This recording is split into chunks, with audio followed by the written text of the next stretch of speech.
Handa na ba ang inyong mga puso para sa isang kwentong susubok sa inyong pananaw tungkol sa pagtitiwala at pagtataksil? Halina't pakinggan natin ang isang paglalakbay na magpapatunay na kung minsan, ang pinakamalaking anino ay nagmumula sa taong inaasahan mong magiging iyong liwanag. Sabi nila, ang tiwala ay parang salamin. Kapag nabasag, maaari mo pa ring pulutin ng mga piraso, ngunit hindi mo na maibabalik ang dating anyo nito. Paano kung ang mismong kamay na nangakong iingatan ka ang siyang dudurog dito, nang walang awa? Ito ang uwento ni Liwayway, ang kaniyang malihim na gabi. Ang umatanaw ang paninanumata. Mabigat ang talukap ng mga mata ni Liwayway. Parang may humihila sa mga ito pababa. Na isinasara ang kaniyang paningin sa mundong biga na lang lumabok at umiko. May bumaba na makapal na umot sa kaniyang isipan, na nagpapabagal sa bawat pagtabo ng kaniyang diwa. Ang huling natatandaan niya ay ang lasa ng matamis, at sariwang orange juice, ang paborito niya, na inabot sa kaniya ng kaniyang asawa, si Dante. Inumin mo ito, mahal, para makapagpahinga ka ng maayos, sabi nito sa kaniya anina, na may ngiti siya ng labi. Ang ngiting iyon, na laging nagpapahupa, sa lahat ng kaniyang alalahanin. Sinubukan niyang iangat ang kaniyang kamay, ngunit parang may naapatong ditong sako, sa umiga. Ganoon din, ang kaniyang mga paa. Nakahiga siya sa malambot na sofa sa kanilang sala, ngunit ang pakiramdam niya ay lumulubog siya sa kumunoy. Ate, sinubukan niyang magsalita, ngunit isang umula nang lumabas sa kaniyang bibig. Ang boses na dati ipuno ng buhay ay tila ninakaw mula sa kanya. Naramdaman niya ang pagbanik na gumagapang sa kanyang dibdib. Isang malamig na tao, na hindi niya maintindihan, kung saan nang danay. Mula sa malabong paningin, natanaw niya ang anyo ni Dante na papalapit. Lumuhod ito, sa tabi niya, hinaplos ang kanyang buho. Ang kilos ay puno ng lambing. Ngunit nang abutin, ng kanyang kamay ang pisngi nito, naramdaman niya ang panalamig nito. O baka naman, ang sarili niyang kamay ang nawalan na ng init. Shh! Mahal! Magiging maayos ang lahat. Bulong nito. Ang boses ay malumanay, ngunit may kakaibang tono sa likod nito na ngayon niya lang narinig. Isang tonong hindi niya mabigyan ng pangalan. At sa gitna ng pagkalito, ang kanya isip ay dinala siya pabalik sa isang eksena. Kaninang umaga lang, nakaupo siya sa harap ng malaking lamesang gawa sa mamahogan sa kanilang library. Sa ibabaw nito ay isang salansan ng mga dokumento. Sa tabi niya, nakaupo si Dante. Ang kamay nito ay naapatong sa kanyang balika, nagbibigay ng kapanatagan. Sigurado ka ba rito, Dante? Hindi ko masyadong naiintindihan ang mga legal terms na ito. Mahinang sabi ni Liwayway, ang mga mata ay nakatutok sa mga linyang nagsasabi ng special power of attorney. Hinawakan ni Dante ang kaniyang kamay. Mainit, magaspang, at pamilyar.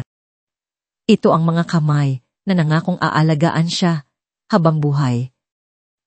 Pansamantala lang ito, mahal, malambing na paliwanag ni Dante.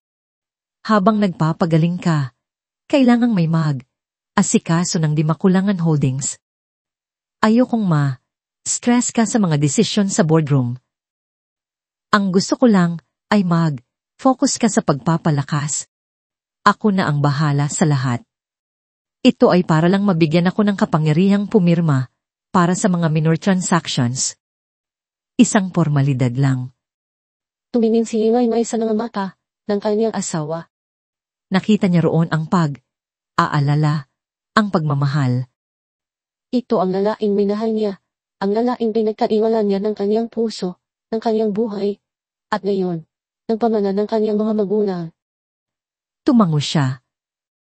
Ang mga aalinlangan ay unting naglaho na parang hamog sa sikat ng araw. Kinuha niya ang pluma. Bago niya ito itipa sa papel, hinalikan siya ni Dante sa noo. Mahal na mahal kita, Liwayway. Palagi mong tatandaan yan. At sa ilalim ng mga salitang iyon, pumirma siya. Isang pirma na sa tingin niya ay simbolo ng kanilang pagtitiwala sa isa't isa. Hindi niya alam na yon, na pala ang huling pigma sa kanyang dating buhay. Isang malakas na pagyanig ang nagbalik sa kanya sa asalukuyan. Naramdaman niyang inaangat siya. Isang herong lalaki na naasuot ng puting uniforme ang bumuhat sa kanya mula sa sofa. Nanlaki ang kanyang mga mata katako. Sinubukan niyang pumiglas, magtanong, sumigaw, ngunit ang kaniyang katawan ay isang bilanggo. Wala siyang magawa, kundi manood. Tumingin siya kay Dante, naghahanap ng sagot, ng tulong. Ngunit nakatayo lang ito roon, ang mga kamay ay nasa bulsa. Ang mukha ay kalmado. Masyadong kalmado. Dante, tulong, halos pabulong na sigaw ng kaniyang isip habang dinadala siya palabas ng sarili nilang bahay, ang lugar na puno ng kaniyang mga alaala. Ang mga larawan nila sa dingding ay tila nanunuya sa kanya. Ang kanilang larawan sa kasal, kung saan pareho silang nakangiti, masaya, puno ng pag-asa, isang kasinungalingan. Lahat ay kasinungalingan. Inilabas siya sa malamig na gabi at ipinasok sa isang puting van. Bago isara ang pinto, lumapit si Dante sa kanya. Imuko ito, ang mukha'y ilang pulgada na lang ang layo sa kanya. Hinaplos nito, muli, ang kanyang pisngi. Ito ang pinakamabuti para sa iyo, mahal, bulong nito sa anyang tainga. At doon, sa ilalim ng malam na ilaw mula sa post sa labas, nakita niya ito. Ang ngiti sa mga labi ni Dante. Hindi na ito ang ngiting nagpapahupa sa anyang mga kaba.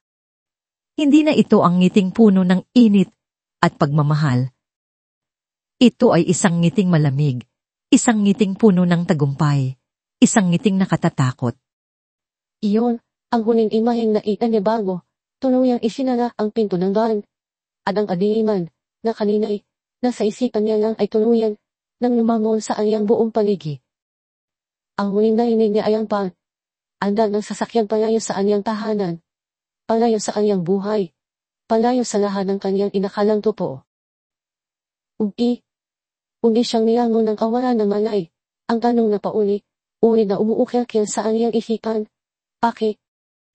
Nang muli siyang magmulat ng mata, ang malabong paningin ay sinalubong ng nakakasilaw na kaputian. Puti ang kisan, puti ang mga dingding, puti ang kumot na nakabalot sa kanya. Amoy gamot at panlinis. Sinubukan niyang bumangon, ngunit naramdaman niya ang pagbigat ng kaniyang ulo. Nasaan ako? Inilig niyang itoon ang kaniyang paninig. Isa itong maliit na kwarto, walang bintana. May isang baan ng pinto sa kaniyang harapan.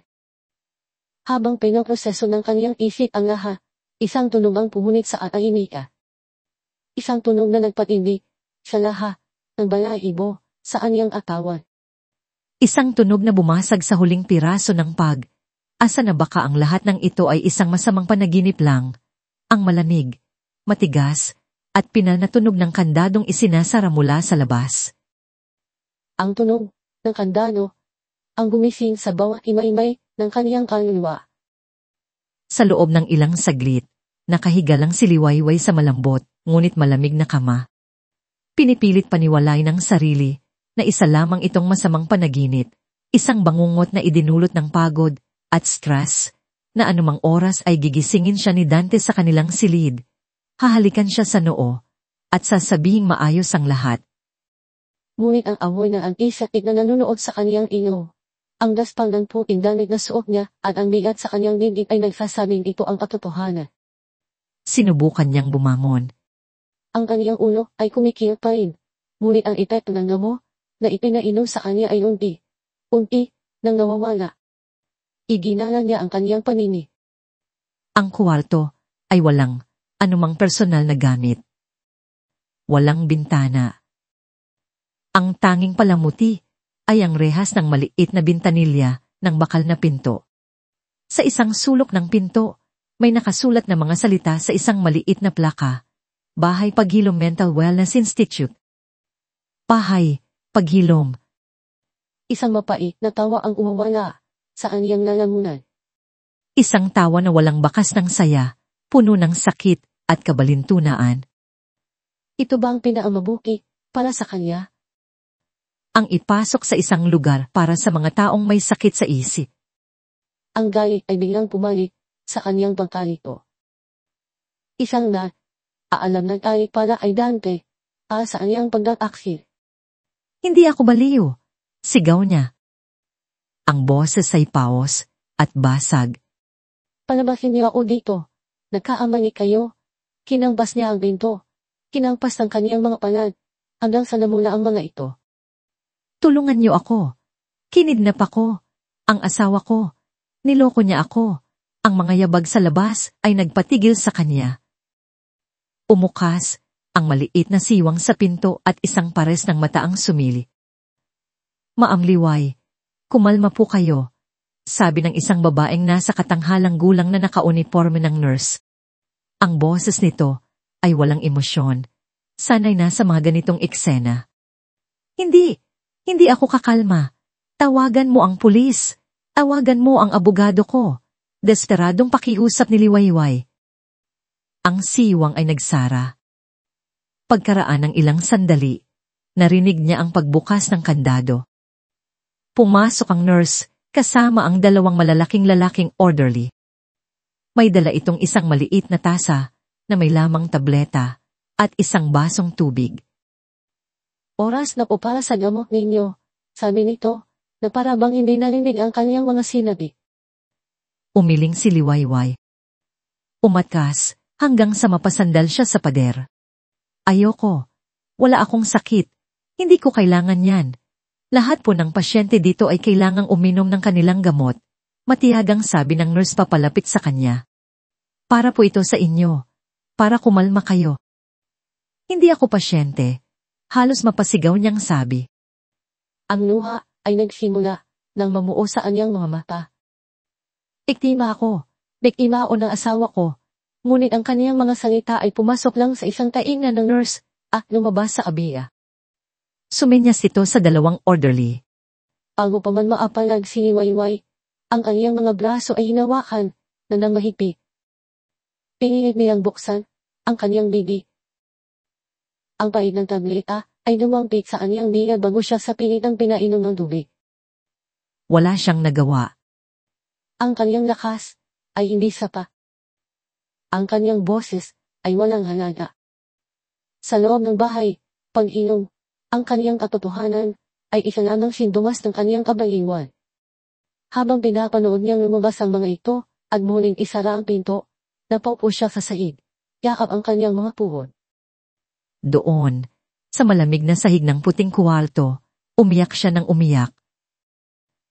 Iyak ng isang taong nawala ng lahat, hindi lang ng kayamanan, kundi ng pag-ibig, ng tiwala, at ng sariling pagkatao. Ang mga sumunod na araw ay naging isang walang katapusang bangungot. Ang oras ay tumatakbo lamang sa pagpasok ng pagkain sa siwang ng pinto at sa pagdating ng nurse na ang kaniyang gamo. Tinangka niyang tumanggi ilang beses pa, ngunit nauwi lang ito sa sapilitang pagpapainom. Kalaunan, sumuko na rin siya. Hinayaan na lang niyang lamunin siya ng sistema, ng pagkabagot, at ng kawalan ng pag-asa. Karamihan ng kaniyang oras ay kinuha niya sa pagsilip sa maliit na rehas ng pinto. Ang hallway, sa labas, ang kaniyang tanging bintana, sa mundong ito. Nakikita niya ang ibang mga pasyente. Ang ilan ay tahimik na naglalakad. Ang iba ay may kausap na sarili.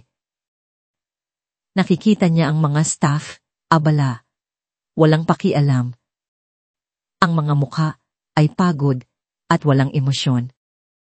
Lahat sila ay pareho, maliban sa isa. Isang hapon, habang nakadungaw siya, isang doktor na bata, at nakasalamin ng dumaan. Uminto ito sa tapat ng isang matandang babae na nakaupo sa isang bench. Kinakausap ang isang halamang nasa paso. Kamusta po kayo, Lola Nena? Magalang na bati ng doktor. Imbis na iwasan o pagalitan ang matanda, umupo ang doktor sa tabi nito. Nakangiti itong nainig, habang ang matanda ay nag-ukuwento tungkol sa kanyang mga apo na bulakla. Napaalanda po pala ng ako ninyong serosas, sabi pa ng doktor na may punay na interes sa kanyang boses. Napako ang tingin ni Liwayway sa eksenang iyon. Sa loob ng ilang araw, ngayon lang siya nakakita ng isang tunay na ngiti, isang pakikitungo na hindi dala ng obligasyon, kundi ng tunay na unawa at habag. Sinimulan niyang abangan ang doktor na yon. Nalaman niyang ang pangalan nito ay Dr. Sinag Alvaro mula sa namiplet nito. Napansin niyang kakaiba ito sa lahat. Pinabati nito ang bawat pasyente. Tumatagal ito sa pakikipag-usap. Ang kanyang mga mata ay hindi maanghusga. Nakikinig ito. Isang mali halos taalimutan ng bukin ng asa ang nagsimulang tumubo sa tuyod na lupa ng kanyang puso. Isang umaga, bumukas ang pinto ng kanyang Hindi ito ang nurse o ang mga orderly. Ito si Dr. Sinag Alvaro. May dala itong cardboard, ngunit ang kanyang mga mata ay naatoon sa kanya. Good morning, Mrs. Escaland. Ako si Dr. Alvaro. Pwede ba tayong mag-usap sandali? Tumango lang, si Liwayway. Ang puso niya ay biglang kumabog ng mabilis. Umupo ito sa siyang nasa tapat ng kanyang kama, nagbabanagi ng profesional na distansya, ngunit ang kanyang presensya ay hindi na atapako. Nabasa ko rito sa iyong chart, simula niya, na dinala ka rito ng iyong asawa dahil sa akit psychosis at severe paranoia. Hindi nagsalita si Liwayway. Hinintay niya ang panghuhusga, ngunit iba ang sumunod na sinabi ng doktor. Pero gusto kong marinig ang kuwento mula sa iyo. Walang tama o mali. Sabihin mo lang sa akin ang nangyari, sa sarili mong mga salita. Alinlangan si Liwayway. Sasabihin niya na naman, ba ang katotohanan, para lang tawaging baliw. Ngunit nang tumingin siya sa mga mata ni Dr. Alvaro sa likod ng salamin nito, nakita niya ang isang bagay na matagal na niyang hindi nakikita, sincerity. At kaya, nagsalita siya. Sinabi niya ang lahat, ang tungkol sa 5 Ulangan Holdings, sa kaniyang karamdaman, sa special power of attorney, sa orange shoes, at sa nakatagako na ni Trinidad. Habang nagsasalita, ang kaniyang boses ay nanginginig.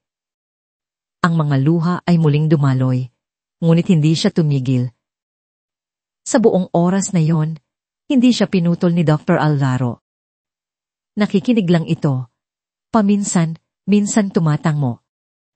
Ang mga mata ay hindi umaalis sa kanya. Sa unang pagkakataon, mula nang tumapak siya sa lugar na yon, naramdaman niyang may isang taong nakikinig. Naramdaman niyang hindi siya hangin. Nang matapos siya, katahimikan ang namayani. Inasahan niyang sasabihin ng doktor na ang lahat ng iyon ay bahagi lang ng kaniyang delusyon. Tumayo si Dr. Alvaro at lumakad papunta sa pinto. Pumagsak ang balikat ni Liwayway. Akala niya, katulad din ito ng iba. Ngunit bago ito lumabas, uminto ito. Tumingin ito sa hawak niyang clipboard. Pagkatapos, ay muling tumingin sa kanya. May kakaibang kislap sa mga mata nito, isang kislap ng duda at determinasyon. Mayroong mali dito, sabi nito sa isang mahinang boses, sapat lang para marinig nilang dalawa. At sa mga salitang iyon, ang maliit na buti ng asa sa puso ni Liwayway ay nagsimulang diligin. Mayroong mali dito. Ang mga salitang binitiwan ni Sinag ay nanatiling naabiin sa hangin ng kanyang isipan, kahit pamatagal nang naasara ang pinto ng si Liwayway Escaland. Habang naglalaan siya pabalik sa kanyang maliit na opisina, ang uway na ng babae ay paulit na tumanagbo sa kanyang upa na parang silang plaka. Hindi ito ang unang beses na nakarinig siya ng pasyenteng nagsasabing nagkakamali ang lahat. Bahagi iyon ng kanilang mga delusyon. Ngunit kay Liwayway, may kakaiba. Ang kaniyang mga mata, kahit puno ng sakit at pagod, ay may angking na linaw. Ang kaniyang mga salita, kahit nanginginig, ay magkaugnay. Walang butas. Walang pagkakasalungat. Ito ay kuwento ng isang biktima, hindi ng isang pasyente. At ang pakiramdam na iyon ay dumidiin sa kaniyang dibdib na parang bato. Hinarang niya ang pinto ng kaniyang opisina at umupo sa kaniyang silya. Pinuksan niyang muli ang chart ni Liwayway. Napakabilis ng lahat. Ang diagnosis na acute psychosis ay ibinabawala pang 24 oras matapos siyang dumating. Ayos lamang sa testimonya ng asawa at sa hysterical na uugali nito. Walang malalim na pagsusuri. Walang second opinion. Para bang minadali ang lahat para maisara ang kaso, para maikulong siya. Kinuha niya ang kanyang telepono at yan ang isang numero. Marco, gising ka pa ba? Pungad niya nang sagutin ang tawag.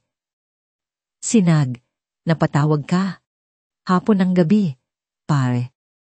Para sa'yo, 10, 0 pa lang yan. Pero para sa aming mga abogado, madaling araw na to, biro ng boses sa kabilang linya. Si Marco, isang matalik na kaibigan mula kolehiyo na isa ng corporate lawyer. May mabilis lang akong tanong. Legal, passion. Shoot!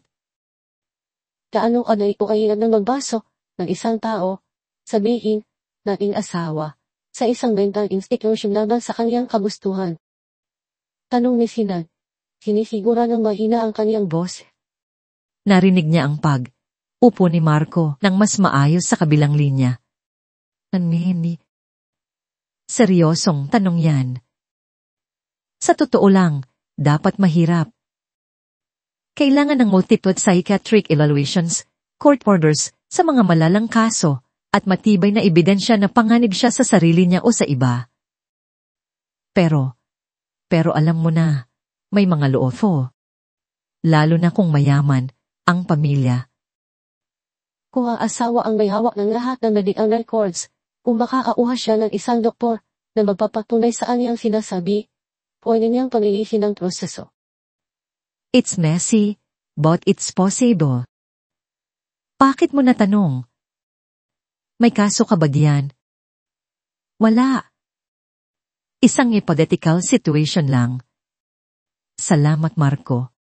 Malaking tulong ito. Ibinaba ni Sinag ang telepono at ang kanyang hinala ay ngayong tumibay.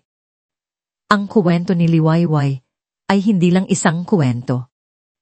Ito ay isang posibleng krimen. Ngunit ano ang gagawin niya? Isa lang siyang doktor. Ang pagkwestiyon sa diagnosis ng institusyon ay pagkwestiyon sa buong sistema. Isang malaking bangani sa kanyang karera. Nakalinin siya sa isang lumang litrato na naka-listay sa kanyang lamesa. Isang litrato niya noong bata, pa siya kasama ang kanyang ama. Ang kanyang ama, isang matangkad at masayaing lalaki na may ngiting laling abot langit. Isang ngiti na unting nawala matapos ang isang pangyayari. Naalala niya ang araw na yon.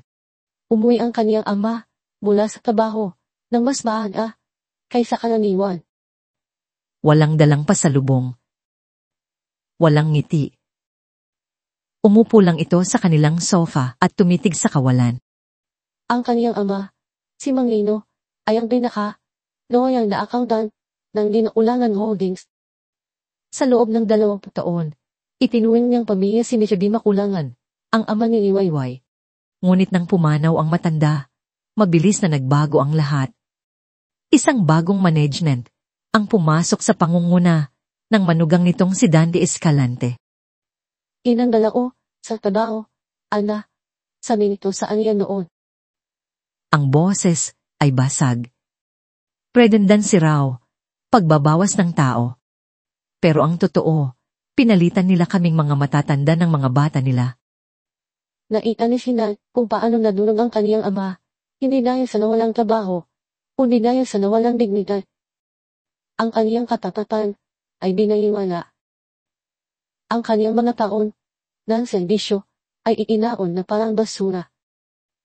Ang pangyayaring iyon, ang nagpulak sa kanya na maging doktor, para tulungan ang mga taong walang kaayahang tulungan ang kanilang sarili. Di makulangan. Dante Escalante. Ngayon, ang mga bangalang iyon na sumiya sa kanyang pamilya ay muling bumalik, konektado sa babae na sa loob ng puing kwarto. Hindi na ito isang hypothetical situation lang. Naging personal na ito. Kinabukasan, inintay ni Sinag ang tamang pagkakataon nang iiba na ng chef ang mga nurse sa hapon at mas kaunti ang mga taong naglalakad sa hallway. Muli niyang pinuntahan ang silid ni Liwayway. Pagpasok niya, nakita niya itong nakaupo sa gilid ng kama, nakatingin sa kawalan. Tumingin ito sa kanya. Ang mga mata ay may bakas ng asa at takot. Doktor, mahina niyang bati. Isinara ni Sinag ang pinto. Liwayway, hindi ako pumarito bilang doktor mo. Kumunot ang noo nito sa pagtataka. Nakinig ako sa kwento mo kahapon, pagpapatuloy niya. At naniniwala ako sa iyo. Nakita niya ang pagkabigla sa mukha ni Liwayway. Ang mga mata nito ay nagsimulang mamasa.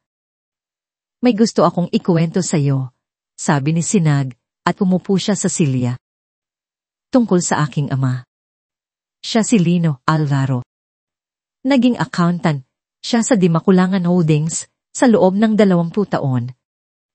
Habang nagkukuwento si Sinag, nakita niya ang unting pagbabago sa mukha ni Liwayway. Mula sa pagtataka, naging unawa ito, at pagkatapos ay isang malalim na kalungkutan, hindi para sa sarili niya kundi para sa narinig.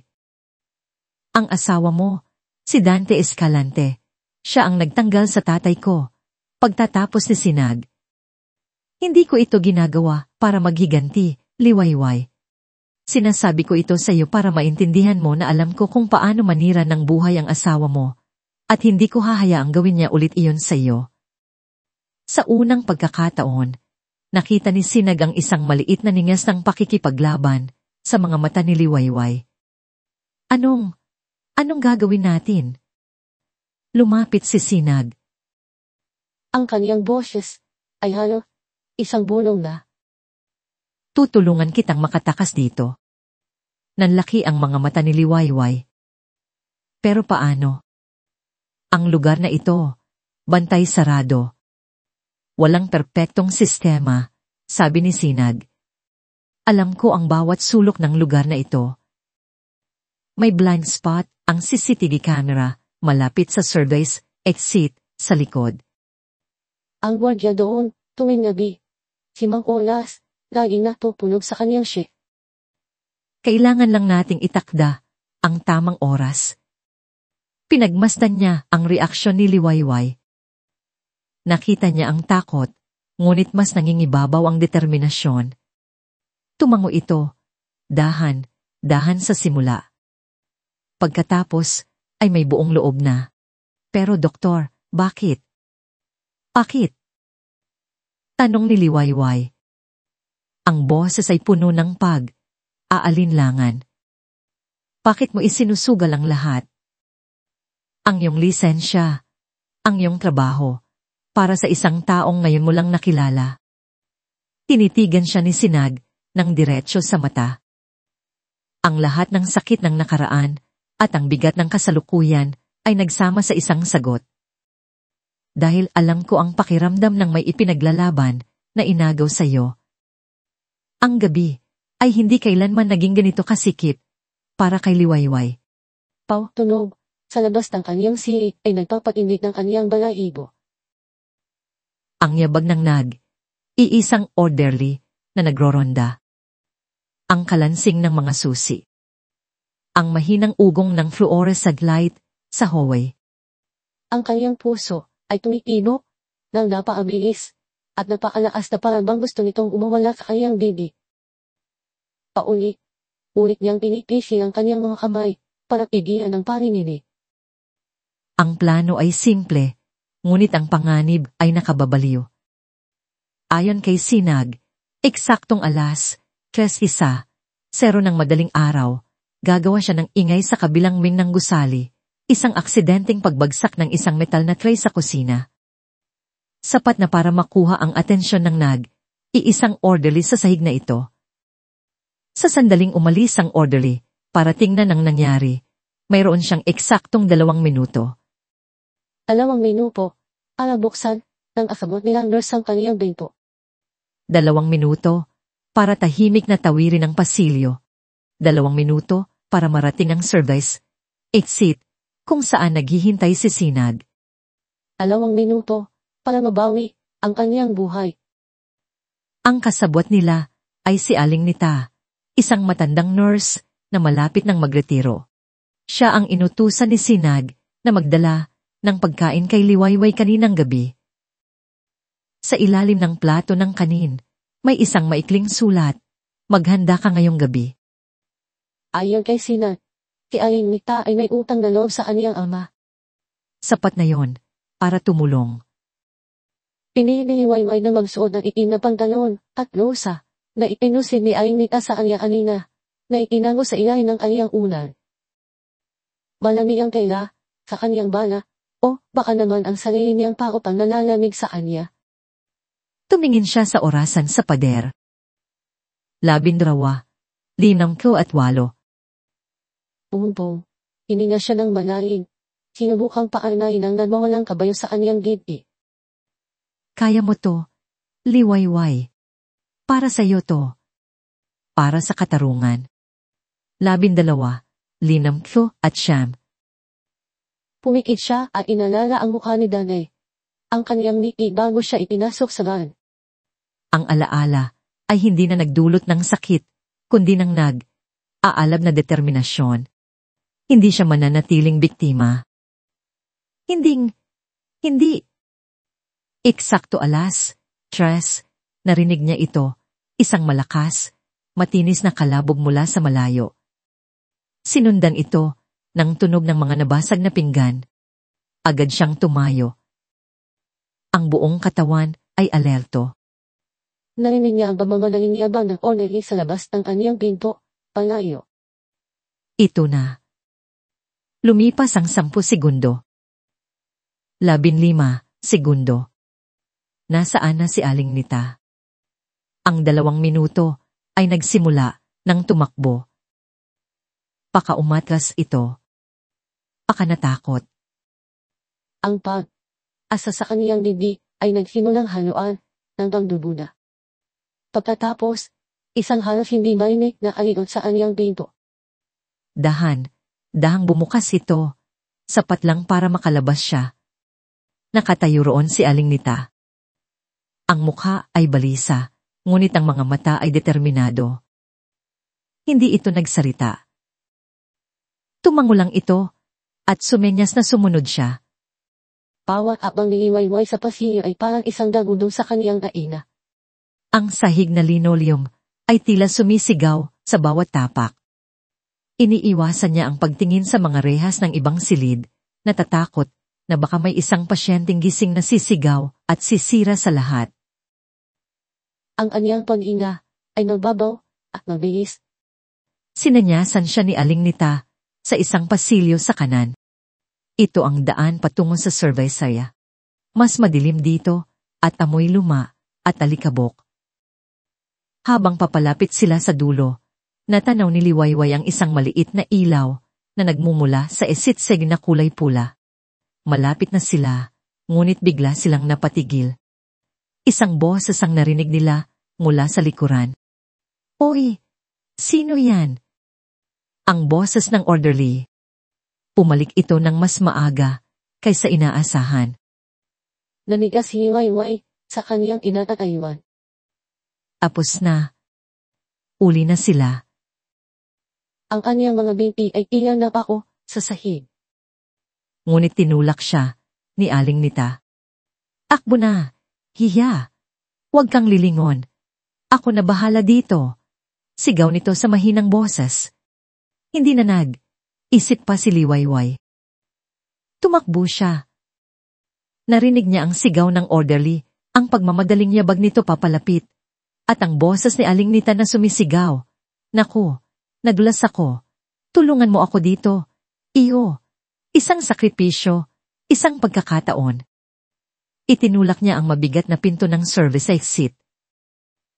Ang malamig na hangin ng gabi ay umamba sa kaniyang mukha. Isang paalala ng kalayaan hakbang na lang ang layo. Nasa isang madilim na iskinita siya sa likod ng gusali. Sa dulo nito, nakita niya ang isang lumang kotse na park sa dilim. Ang mga ilaw ay patay. Sumenyas ang anino mula sa driver's seat. Si Sinag. Tumakbo siya ng buong bilis. Ang kaniyang mga bala na apoy. Habang papalapit siya sa kotse, bumukas ang pinto sa passenger side. Dali, sakay, narinig niyang sabi ni Sinag. Sumakay siya at walang sabing isinira ang pinto. Agad na pinaanda ni Sinag ang makina at pinaharungot ang kotse palayo sa luban na iyon, palayo sa kaniyang naging kulungan. Habang papalayo sila, lumingon si Liwayway.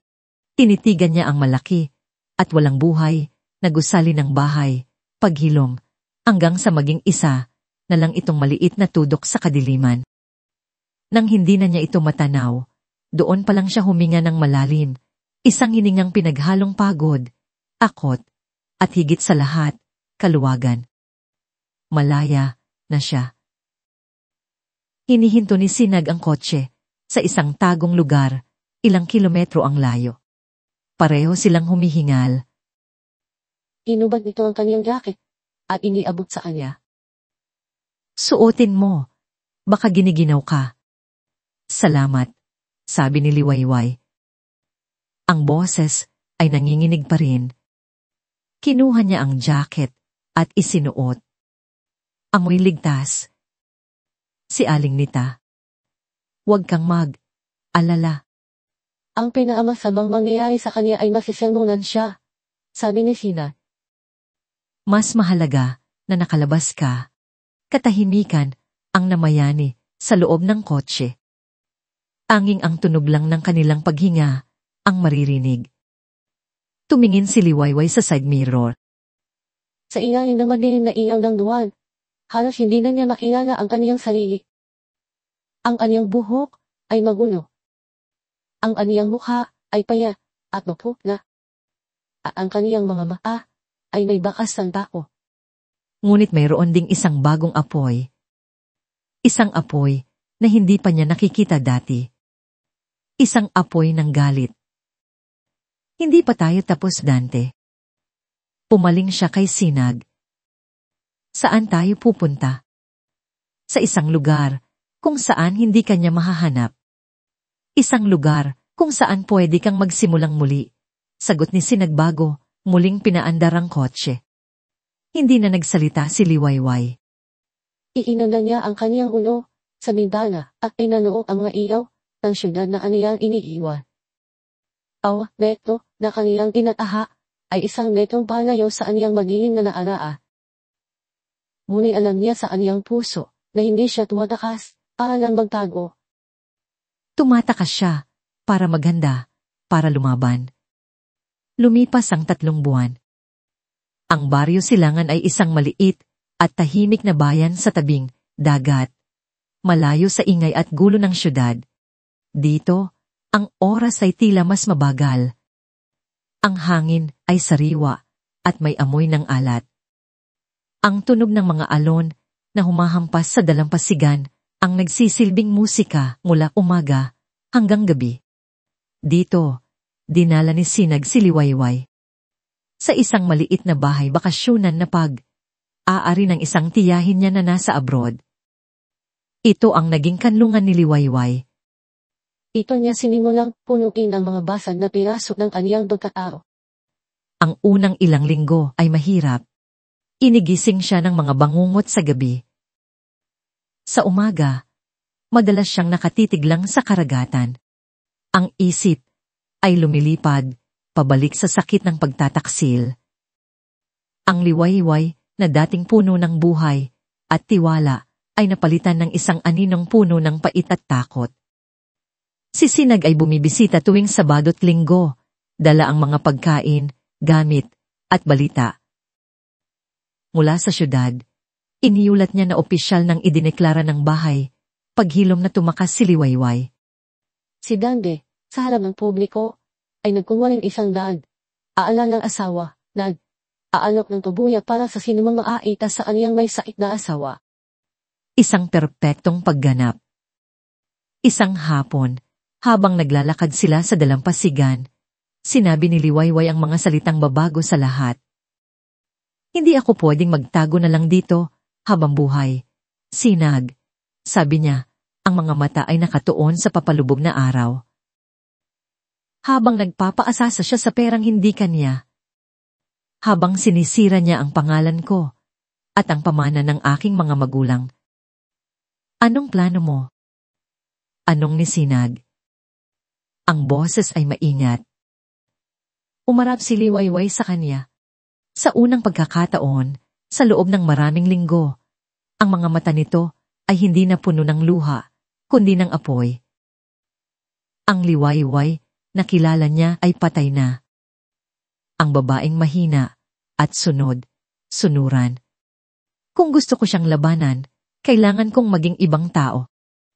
At doon, sa harap ng papalubog na araw, sinimulan nilang buuin ng isang bagong katauhan.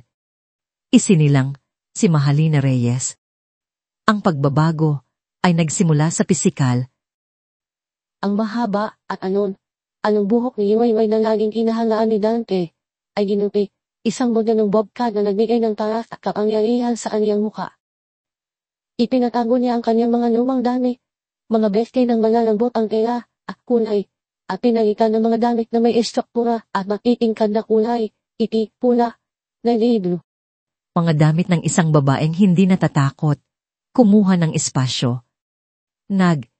Aral siyang maglakad muli. Hindi na ang mahinhing lakad ng isang hiredera, kundi ang tiyak at may kumpiyansang mga hakbang ng isang negosyante. Ang kaniyang boses, na dati, inaging malumanay, ay sinanay niyang maging mas mababa at mas kontrolado. Inamit niya ang natitirang pera mula sa isang personal na bank account na hindi alam ni Dante. Isang maliit na halaga ubala sa kaniyang kayamanan, ngunit sapat para simulan ang lahat. Si Sinag, gamit ang kaniyang mga koneksyon, ay tumulong na gumawa ng mga peking dokumento, isang pasaporte, mga bank record, isang backstory. Si Mahalina Reyes ay isang Filipina, American, na investor na lumaki sa New York. Isang self-made woman, matalino, sopistikada, at walang sinumang nakakakilala. Habang binabago niya ang kanyang panlabas na anyo, pinabago niya rin ang kanyang isipan. Gabi, sa tulong ng internet, aaralan niya ang bawat galaw ng Di Makulangan Holdings sa ilalim ng pamumuno ni Dante. Aralan niya ang mga bagong proyekto, ang mga bagong board members, ang mga kahinaan, at kalakasan ng kumpanya na dati niyang binaliwala. Ang pinaamalaing kahinaan ni Dante ay ang kaniyang kasakiman, sabi ni Liwayway kay Sinag isang gabi, habang iniinom nila ang isang artiko tungkol sa bagong luxury condo project ang kumpanya. At ang kaniyang iko. Ganamitin na rin ang mga iyon, laban sa kaniya. 3 buwan ang lumipas. Ang anino sa dalampasigan ay isa ng matalim na silueta. Handa na siya. Ang Grand Charity Ball ng Escalante Foundation ay ang pinakamalaking social event ng taon. Isang pagtitipon ng mga mayayaman at makapangyarihan. Isang perpektong entablado para sa isang pasabog na pagpapakilala. Pumasok si Mahalina Reyes sa Grand Ballroom ng isang 5-star hotel. Naasuot siya ng isang eleganteng itim na gawon. Nayakap ang kaniyang katawan na may mahabang sa isang bindi. Ang kaniyang buhok ay naaayos ng Ang kaniyang labi ay pininturahan ng kulay dugo. Bawat kilos niya ay kalkulado. Bawat tingin niya ay may kahulugan. Agad na napunta sa kaniya ang atensyon ng lahat. Sino ang babaeng ito? Ang kanyang kagandahan ay himingal sa muka. Ito ay nasa kanyang aura. Isang aura ng kapangyarihan, misteryo, at panganib. Mula sa kanyang kinatayuan, natanong niya si Dante, sa gitna ng mga bisita. Naatayo ito, na palanghari, na ikipagtawanan, nilara sa pagbawat sanday ng kaniyang bagong kapangyarihan. Sa tabi niya, nakakapit sa kaniyang braso ay isang babaeng maganda at mataling manami, si Aki. Priel Suarez, ang pinagkakatiwalaang abogado ng kumpanya. Ang kabit, sigurado si Liwayway. Isang pamilya, na kino, ang dumaan sa kaniyang puso. Ngunit agad niya itong pinigilan at pinalitan ng malamig na galit.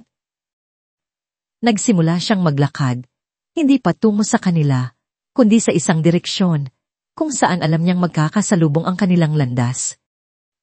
Habang papangarag siya, kinuha niya ang kaniyang maliit at mamahaling clutch. Nang ilang hakbang na lang ang layo niya kay Dante, aksidente niyang nabitawan ito. Ang clutch ay gumulong at huminto mismo sa paanan ni Dante. Nabatingin si Dante sa kaniyang baikipag-usa. Tumingin siya sa ibaba. Nakita ang clutch at pagkatapos ay tumingin sa babaeng may ari nito. Nagtagpo ang kanilang mga mata. Pinagmasdan ni Liwayway ang bawat reaksyon sa mukha ni Dante. Ang unang pagtataka, ang sumunod na paghanga, ang dahang pagbuo ng isang interesadong ngiti. Walang kahit katiting na pagkilala. Sa kanyang mga mata, si Liwayway di maulangan ay isang multo na. Ang nasa harap niya ay isang bagong oportunidad. Yumuko si Dante upang pulutin ang clutch, isang kilos na puno ng galang. Inabot niya ito sa kanya. Ang kaniyang ngiti ay aki at puno ng ugyasa. Miss, I don't think we met, sabi nito. Ang boses ay malambing at puno ng pagnanasa. Kinuha ni Mahalina ang clutch. Ang kaniyang mga daliri ay bahaniyang dumaunti sa kamay ni Dante na nagpadala ng kuryente, hindi ng kilig, kundi ng tagumpay. Tumingin siya sa mga mata nito, isang malamig at misteryosong ngiti ang gumuhit sa kanyang maulang labi. Mahalina Reyes, sagot niya, ang boses ay kontrolado at bahagyang may American accent. And I believe you are right, we hadn't. Simula ng gabing iyon sa charity ball, hindi na maalis sa isip ni Dante Escalante ang pangalang Mahalina Reyes. Mayroong kakaibang akit ang babae. Hindi ito katulad ng mahinhin at halos banal na kagandahan ni Liwayway. Hindi rin ito tulad ng matalas at kalkuladong akit ni Brielle. Ang kay Mahalina ay isang misteryo. Isang apoy na aanyayang lumapit kahit pa alam mong mapapasok ka. At si Dante, isang lalaking laging nakukuha ang gusto, ay hindi kailanman natakot sa apoy. Kinabukasan, matapos ang party, agad niyang inutusan ng kaniyang sekretarya na alamin ang lahat ng impormasyon tungkol kay Mahalina Reyes. Ang nakuha nilang impormasyon ay eksakto sa inaasahan niya. Isang investment mogul mula sa New York na naghahanap ng mga bagong oportunidad sa Pilipinas. Malinis ang record. Walang koneksyon sa kahit sinong kakilala niya. Perpekto. Nagsimula ang kanyang panunuyo. Nagpadala siya ng isang malaking buket ng rosas sa penthouse, suite ni Mahalina, sa isang mamahaling hotel. Ang card ay simple, "It was a pleasure meeting you, Dante Escalante." Ang sagot ni Mahalina ay mas simple pa. Isang text message, "Thank you." Walang ngiti, walang paanyaya. Ang pagiging maingat nito ay naramdaman, nagpaalam sa kaniyang interes. Nagpadala siya ng isang mamahaling kahon ng Belgian chocolates. Pagkatapos, isang imbitasyon para sa isang pribadong hapunan. Lahat ay tinatanggap nito ng magalang, ngunit walang anumang positibong tugon. Alam ni Dante na ang karaniwang pamamaraan ay hindi gagana kay Mahalina. Ang babae ay hindi nasisilaw sa pera. Malamang ay mas marami pa itong pera kaysa sa kanya. Ang kailangan niya ay ibang pain. Ang pain ng kapangyarihan. Ipinatawag niya ang kaniyang sekretarya. Set ka ng meeting kay Miss Mahalina Reyes. Sabihin mo, tungkol sa isang business proposal Isang inlas nag-opportunity na hindi niya matatanggihan. Naganap ang pagpupulong sa conference room ng Di Maulan ng Holdings. Ang mismo kung saan si Iwayway ay dating ang anino sa kanyang tabi. Pumasok si Mahalina na nakasuot ng isang pulang power suit. Ang bawat hakbang niya ay may bigat. Umupo siya sa tapat ni Dante. Inilapan ang kanyang mamahaling leather briefcase at tinitigan siya ng diretso sa mata. You have 30 minutes, Mr. Escalante. Make it count. Natigilan si Dante sa kanyang pagiging prangka. Ngumiti siya. Ito ang gusto niya. Isang hamon. Inilanan niya ang lubing ng kanyang pinaabagong proyekto, ang Escalante Towers, isang napakataas at napaanong residential building na itatayo sa puso ng Makati, isang proyektong magpapakinay sa kanyang pangalan sa industriya. This is the future, Miss Reyes. Pagmamalaki niya. Ang pinakamataas, pinakamaganda, at pinaka-eksklusibong gusali sa buong bansa. At aalok ako sa iyo ng pagkakataong maging bahagi nito. Sa halip na mamangha, tiningnan lang ni Mahalina ang mga papel nang walang emosyon. Itinuro niya ang isang bahagi ng financial projection. Your numbers are too optimistic, Mr. Escalante, sabi niya. Ang boses ay matalas. You're not factoring in the rising cost of construction, materials, and the potential for a market downturn in the next 2 years.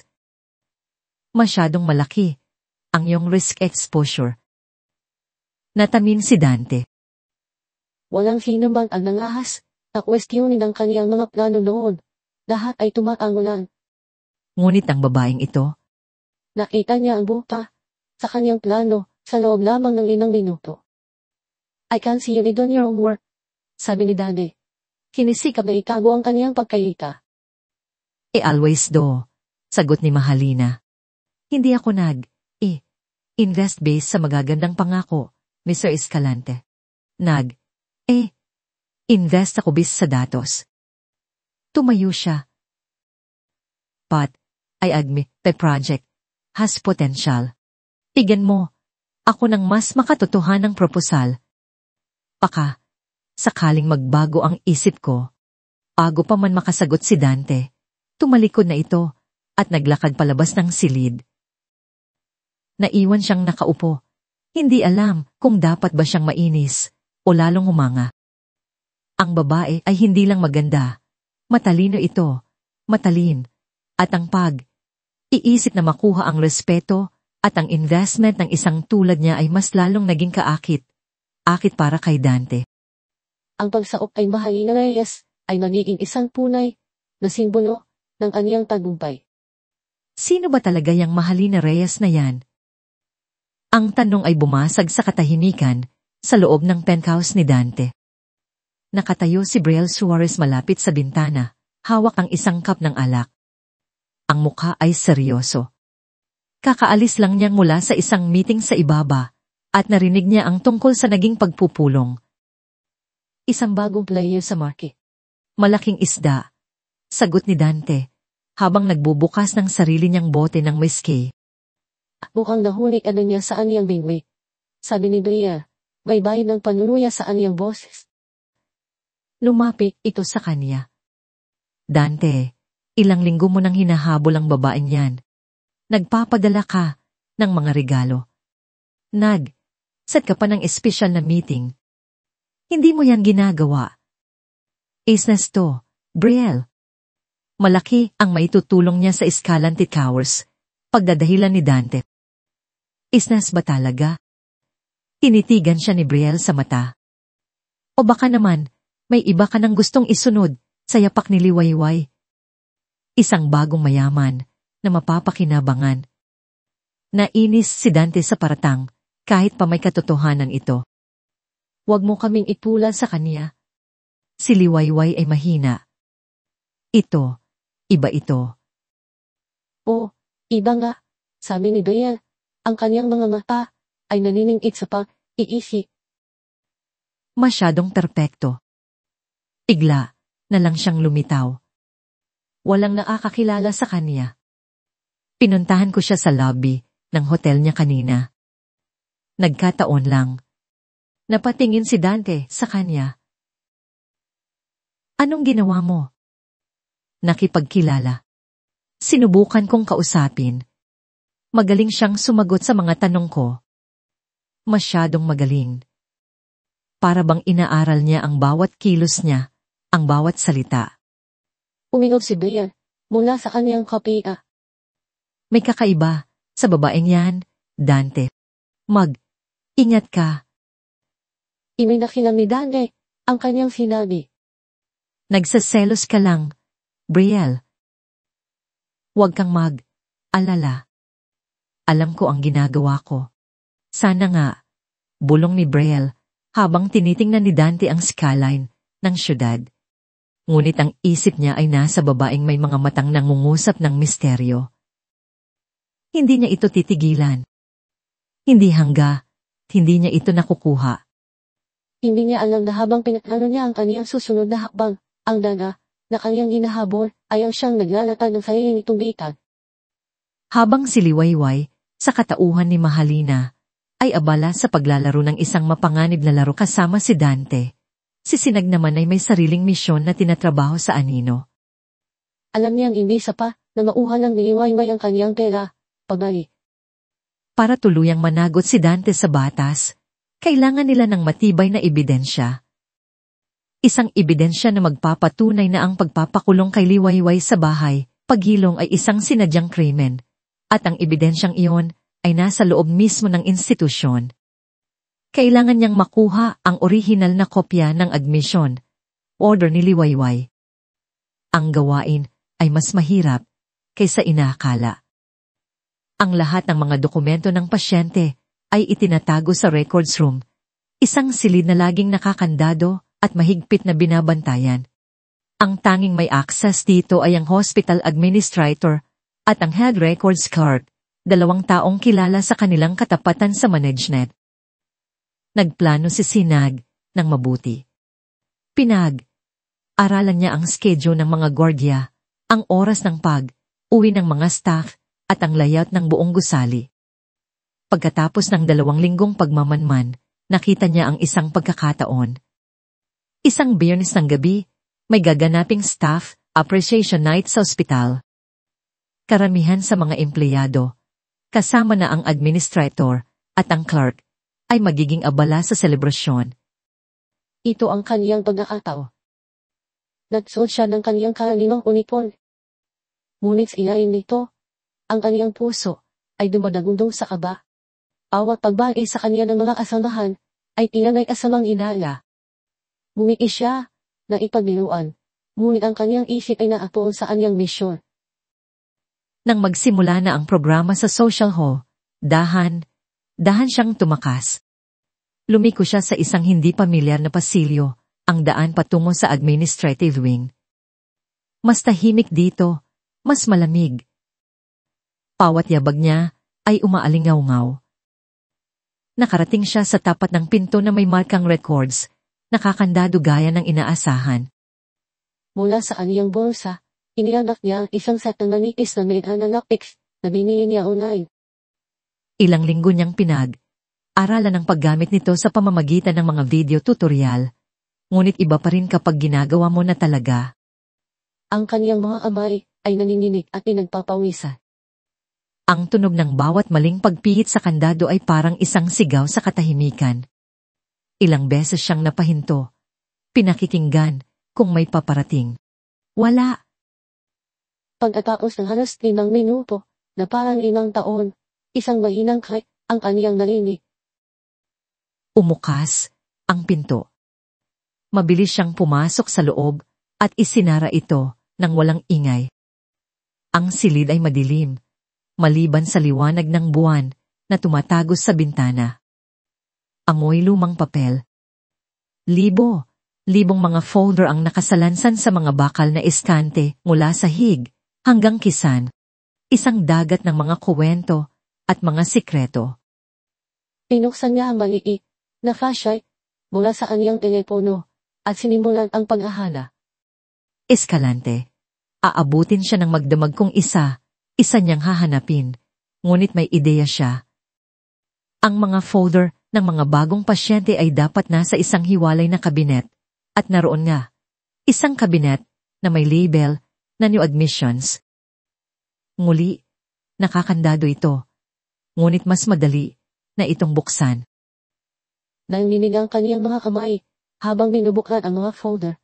At sa wakas, nakita niya ito, iskalangay, liwayway. Kinuha niya ang folder. Ang puso niya kumakabog sa pananabik at takot. Dinala niya ito sa isang maliit na mesa at binuksan. Naroon nga ang lahat, ang mabilis na diagnosis, ang testimonya ni Dante, ang reseta ng mga gamot. Ngunit ang hinahanap niya ay ang pinakaunang pahina, ang Physician's Emergency Certificate, ang dokumentong nagbibigay kapangyarihan sa ospital na admit ang isang tao ng walang court order sa loob ng 72 oras. Nakatala rito ang pangalan ng examining physician, isang doktor na hindi niya kilala. At sa ilalim nito, ang perma ng iisang testigo at nag-request ng admission, si Dante Escalante. Ngunit may isa pa, sa ilalim ng perma ni Dante, may isa pang linya, isang linya para sa family consent. Ayon sa batas, kung ang pasyente ay may asawa, kailangan pa rin ng pahintulot mula sa isang malapit na kamag-anak. Lalo na kung may kinalaman sa malaking yaman. Isang sakit measure. At sa linyang iyon, may isang pirma. Itinungto ni Sinad ang kanyang flashlight ito. Ang sulat, kamay ay pabilog at malinis. Pamilyar. Pinasa niya ang pangalang nakasulat sa ilalim, Lorna Di Maculangan Alvarez. Tita Lorna, napatitig si Sinag sa pangalan. Hindi makapaniwala. Si Tita Lorna, ang kapatid ng ama ni Liwayway. Ang paboritong tiyahin ni Liwayway. Ang taong itinuring nitong pangalawang ina, matapos, mamatay ang kaniyang mga magulang. Akit? Paano? Ang buong akala nila ay si Dante lang ang may kagagawan ng lahat. Ngunit ang dokumentong ito ay nagsasabing may kasabwat siya. Isang kasabwat mula sa loob mismo ng pamilya ni Liwayway. Isang pagtataksil na mas malalim at mas masakit. Mabilis niyang kinuha ang kanyang telepono at kinunan ng litado ang bawat pahina ng dokumento. Kailangan itong malaman ni Liwayway. Ibinalik niya ang folder, isinara ang kabinet, at lumabas ng silid ng walang bakas. Umalik siya sa party na parang walang nangyari. Ngunit ang kanyang isip ay gunong, uno. Nang makauwi siya sa kanyang apartment, hindi na siya aksaya ng panahon. Tinawagan niya ang secure na numero na ginagamit nila ni Liwayway. Matapos ang ilang ring, sumagot ito. Sinag, napatawag ka. May problema ba? Ang boses ni Liwayway sa kabilang linya ay alerto. Liway, nakuha ko na. Ang alin? Ang ebidensya. May pananabik sa boses nito. Oo. Pero may nalaman ako. Isang bagay na hindi mo inaasahan. Nagkaroon ng katahimikan. Ano yun, Sinag? Huwag mo na akong bitinin. Uminga ng malalim si Sinag. Kinailangan niyang sabihin ito kahit gaano pa kasakit. Liway, hindi lang si Dante. May kasama siya. Isa sa pamilya mo. Narinig niya ang biglaang pagtigil ng paghinga sa kabilang linya. Ang perma, ang pangalawang perma sa admission papers mo, pagpapatuloy ni Sinag. Ang kanyang boss ay maniga. Ang pumirma si Tita Lorna mo, katahimikan. Isang mahaba, nakabibinging katahimikan. Walang salita, walang iyak. Anging ang tunog lang ng hangin sa telepono. Pagkatapos, isang tunog, isang mahinang kalabog. Ang tunog ng isang teleponong bumagsak mula sa isang nanginginig na kamay. Liway, Liway, andiyan ka pa ba? Walang sumasagot. Ang pagtataksil ng isang asawa ay isang malalim na sugat. Ngunit ang pagtataksil ng sarili mong kadugo, iyon ay isang lason na kayang pumatay sa kaluluwa. At sa gabing iyon, naramdaman ni Sinag na ang buong plano nila, ang buong laro ng paghihiganti, ay biglang nagbago ng anyo. Ang tunog ng teleponong bumagsak kasay na gawa sa mangwa ng kaniyang penauso ay umainaw sa atahimikan. Ngunit hindi ito narinig ni Liwayway. Ang daming narinig niya ay ang bangalang pauli-uli na pumatambol sa kaniyang isipan, kasabay ng mabilis na pindin ng kaniyang puso. Tita Lorna! Tita Lorna! Tita Lorna! Napaupo siya sa sahig. Ang mga binti ay biglang nanghina na parang gelatin. Ang hangin ay iyan inaaw mula sa kaniyang mga baga. Ang sakit. Ang sakit ay hindi katulad ng naramdaman niya kay Dante. Ang kay Dante ay isang matalim na saksak, mabilis, brutal, at nakakagalit. Ito, ang sa kanyang tita Lorna, ay isang babaga na lason. Gumagapang sa kaniyang mga uga. Pinapanangin siya ang bawat bahagi ng kaniyang pagkatao. Iiwan ng isang nagyayalong kirot na mas malalim, mas personal. Bumalik sa kaniyang alaala ang mga imay ng kaniyang iyahin. Si Tita Lorna, na laging may nalabas sa lubong para sa kanya noong bata pa siya. Si Tita Lorna, na imaap sa kanya, ng mahigpit ng libing ng kaniyang mga magulang, bumubulong na hindi siya iisa.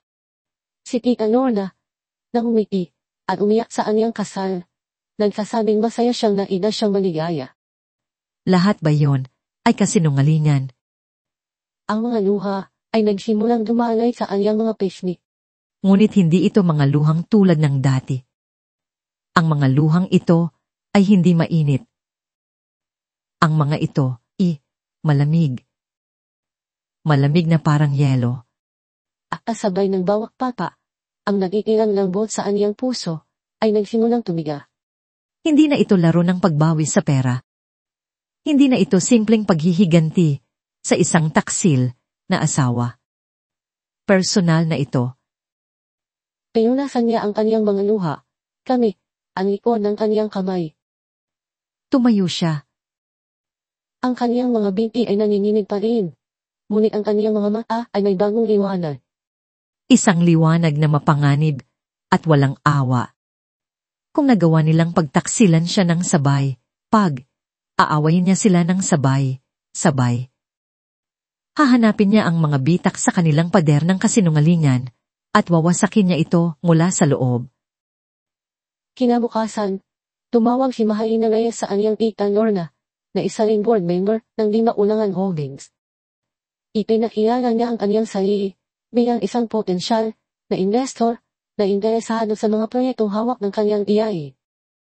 Si Tita Lorna, na laging naghahanap ng paraan para mapansin sa kumpanya ay agad na pumayag sa isang pulong. Nagkita siya sa isang mamahaling restaurant, isang lugar na bukas, at maraming tao. Perpekto para sa kaniyang plano. Pagdating ni Liwayway, nakita niya ang kaniyang tiyahin na nakaupo na. Mukhang nasasabik. Ang hitsura nito ay hindi nagbago, elegante, mahilig sa alahas, at may tinging tila hindi makabasag, pinggan. Miss Reyes, it's an honor. Bati nito. Inilahad ang kamay. Tinanggap ni Liwayway ang kamay. Malamig, o ba ang sa kanya na? The pleasure is all mine, Mrs. Alvarez. Habang uusap siya tungkol sa negosyo, bawat salita ng kaniyang iyahin ay parang karayom na tumupusok sa kaniyang puso, lalo na nang mapunta ang usapan sa pamamalaan ni Dante. Dante has been a good son, sabi ni Tita Lorna, iling na parang nalulungkot. He's been working so hard, lalo na't may pinagdadaanan ng pamilya. Oy, pornis, Liwayway. Perman just snapped. Nakakaawa. Buti na lang, at nandiyan si Dante, para alagaan siya, at ang kumpanya. Pinanatili ni Liwayway ang kanyang malamig na ekspresyon, kahit pa gusto na niyang isigaw ang lahat. Ngumiti lang siya. Family is indeed important. Loyalty within the family is everything. Sa kalagitnaan ng kanilang tanghalian, gaya ng inaasahan ni Liwayway, nakita niya si Brielle Suarez na pumasok sa restaurant. Si Sinan lang nagbigay ng tip sa kanya. May meeting din pala si Brielle sa lugar na yon. Perpekto. Nang dumaan si Brielle sa aniyang tibol, sinadya ni Liwayway na lakasan ang kanyang boses. So, Mrs. Alvarez, I believe we have a deal. It's good to know when dealing directly with someone who holds the real power in the family. Napahinto si Brielle. Tumingin ito sa kanilang tebo. Ang mga mata ay naniningkit. Nakita nito si Mahalina Reyes na masayang nakikipagkamay kay Tita Lorna. Isang eksenang hindi niya inaasahan. Nagpatuloy sa paglalakad si Brielle. Ngunit alam ni Liwayway na ang binhi ng duda ay naitanim na. Nang isa na lang ulit sila, sumandal si Liwayway. Now, sabi niya kay Tita Lorna, na parang iisip, I'll be dealt with many family corporations at laging may isang pattern. Ang tunay na kapangyarihan ay hindi laging nasa taong nakaupo sa pinakamataas na silya. Napangiti si Tita Lorna, nararamdaman na tila kinakampihan siya. You are representative, Miss Reyes. Kasama si Lorna Alvarez. Iyon ang unang tanong ni Bea kay Dante nang makapasok ito sa kanyang opisina ng gabing iyon. Walang pagbati, walang ligoy. Ano yung ibig mong sabihin? Tanong ni Dante, naguguluhan. Nakita ko kayo kanina. Si Mahalina at ang tiyahin ni Liwayway. Nagtatawanan, nagkakamayan. Mukhang may sarili kayong deal na hindi ko alam. Ako. Wala akong alam diyan, sagot ni Dante, at nagsasabi siya ng totoo. Pero alam niyang hindi iyon ang gustong marinig ni Brielle. Talaga ba, Dante? O baka naman, may plano kayong dalawa ni Tita Lorna na sideline ako. Alam nating lahat na ayaw sa akin ng matandang iyon. Baka naman ginagamit niyo lang niyang si Mahalina para sa isang bagay. Brielle, ano bang pinagsasasabi mo? Nagseselos ka na naman ba? Hindi ito selos, Dante. Ito ay iingat, sigaw ni Brielle. Mula nang dumating ang babaeng yan, nagkakagulo na tayo. At ngayon alyansa pa siya sa isang taong alam nating pareho na ahas din. Ako ang CEO ng kumpanyang ito, Brielle. Kung may deal man sila, malalaman ko, mayabang, nasabi ni Dante. Ngunit nagkamali siya. Ayos ni Bea sa kanyang opisina, hindi ito umuwi. Pumunta ito sa isang electronic store. Pumili ito ng isang maliit, halos hindi mapansing bagay, isang voice recorder. Kinabukasan, habang nasa meeting si Dante, pumasok si Brielle sa opisina nito. Mabilis niyang idinikit ang maliit na aparato sa ilalim ng malaking lamesa ni Dante. Tingnan natin kung sino ang nagsasabi ng totoo. Bulong niya sa sarili. Ang kanyang mga mata ay nagninina, sagay, akinala. Ang pader na kanilang itinayo ay nagsisimula ng magkaroon ng mga bitak. At si Liwayway, mula sa malayo, ay handa ng ihampas ang martilyo. Gabi, pagkatapos ng isang mahabang araw ng pagpapanggap at paikipaglastikan sa mundo, umuwi si Bea Suarez sa kanyang minimalist na apartment. Nabubuhos pa isang baso ng whiskey at isinasagawa ang kanyang bagong ritual. Nauupo siya sa harap ng kanyang laptop. Isinusuot ang kanyang noise cancelling headphones at pinaikinggan ang mga lihim na uusap mula sa opisina ni Dante. Ang voice recorder na kanyang ikinain ay ang kanyang tanging kahampi sa mundong ito ng kasinungalingan. Sa simula, ang kanyang narinig ay konfirmasyon lang ng kanyang mga hinala. Ang pagkahumaling ni Dante kay Mahalina, ang mga planong paikutin nito, Ang mga awang na puno ng pangarambing na halaang bek. Nakakainis, pero walang bago. Ngunit si Brielle ay isang abogado. Ang pasensya ay isa sa kaniyang mga birkod. Alam niyang sa kalaunan, may isang madudulas, may isang bibitaw ng salitang magbubukas sa lahat. At isang gabi, narinig niya ito. Nasa telepono si Dante. Kausap si Mahalina. Sinusubukan nitong maging kaakit. Akit. Inagamit ang nakaraan para ipakitang meron siyang malambot na puso. Now, your sophisticated cast reminds me of a place, sabi ni Dante sa boses na malambing. May isang maliit na coffee shop na paborito naming puntahan noon ni. Well, noon. Kalinaw, Coffee. Napakasimple, pero napakaeliganat. Parang ikaw. Nagkaroon ng isang maikling katahimikan sa kabilang linya. Pagkatapos, ay sumagot si Mahalina. Ang boses ay kalmado, ngunit may pahiwatig ng pagtatama. You mean kanlungan? Sabi nito. Kalinaw, was the bookstore beside it? Natawa lang si Dante. Ah, oo nga pala, ang talas ng memorya mo, as I was saying. Hindi na pinakinggan ni Brielle ang kasunod. Paulit-ulit niyang niliwind ang bahaging iyon. You mean kanlungan? Kalinaw, was the bookstore beside it? Isang simpleng pagtatama. Isang detalye na walang sino man ang makakaalam. Isang detaling hindi kailanman nabanggit ni Dante sa kahit sinong tagalabas. Isang detaling tanging isang tao lang ang maaring makaalam, si Liwayway. Napahinto si Brielle. Ang baso ng whiskey sa kaniyang kamay ay nanatiling naabikin sa hangin. Ang lahat ng piraso ay biglang ugnay sa kanyang isipan na parang kidla. Ang biglaang paglitaw ni Mahalina Reyes. Ang perpektong back story na walang butas. Ang matinding interes nito kay Dante at sa kumpanya. Ang buhok na ginupit. Ang estilo ng pananamit na binago. Ang boses na sinanay. Ito'y isang obra maestra ng panlilinlang. Isang multo na bumalik mula sa abo para maghiganti. Isang balanig na aba ang gumapang sa anyang likod. Ngunit agad ito, napalitan ng isang bagay na mas malakas, paghanga. At pagkatapos ng paghanga, isang aalab na determinasyon.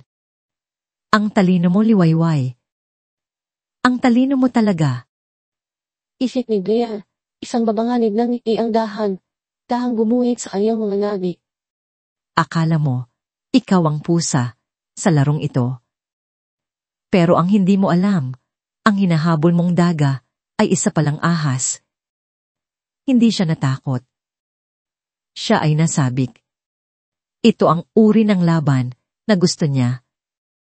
Hindi laban sa isang mahinang heredera, kundi laban sa isang kalaban na kapantay niya. Kinabukasan, pumasok si Brielle sa opisina ni Dante. Ang kanyang mukha ay puno ng pag-isisi. Ang kanyang mga mata ay bahagyang namumudo. Dante, simula niya, ang boses ay mahina. Gusto ko lang humingi ng tawad. Napatingin si Dante mula sa kanyang mga papel. Nagula. Tama pagpapagpuli ni Brielle. Lumapit sa kanyang mesa. Nagseselos lang ako. Natatakot akong mawala ka sa akin. Mawala ang lahat ng ito. Masyado akong nagpadala sa hinala. Patawarin mo ako. Ang ego ni Dante ay agad na lumaki. Tumayo ito at niyakap siya. Shh! Okay na. Sinabi ko naman sa'yo, alam ko ang ginagawa ko. Alam ko, sabi ni Brielle, isinubsob ang mukha sa dibdib nito. At ngayon, gusto kong tulungan ka. Tulungan kitang makuha ang tiwala ni Mahalina. Ipaita natin sa kanya na tayo ang pinaamag-ayay na Nakangiting bumitaw si Dante. That's my girl. Actually, sabi ni Brian, ang kaniyang mga mata ay biglang nagkaroon ng kisya. May ideya ako kung paano natin mapapabilis ang lahat. Isang ideya na siguradong hindi niya matatanggihan. Isang patibong na perpekto. Ikinuwento niya ang kaniyang plano, isang peking proyekto, isang subsidiary company, para sa Escalante Towers na ilalagay sa pangalan ni Mahalina bilang gesture of inatkas. Isang imbitasyon sa isang biglaang board meeting para pirmahan ang lahat ng papeles.